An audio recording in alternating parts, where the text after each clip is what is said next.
Excuse me, officer, can I ask you a question?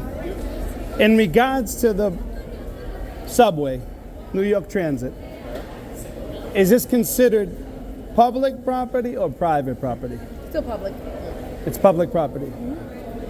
Okay. Do you guys actually work for the transit? No. No.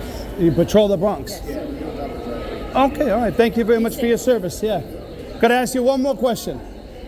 You know, some people have mace pepper spray. Yes. In New York City, is that allowed? Illegal. No, it's not. It's illegal. And what about dog spray or like animal spray, like bear spray? Still illegal. Still illegal in New York City. Thank you very much for your service. Thank you so much.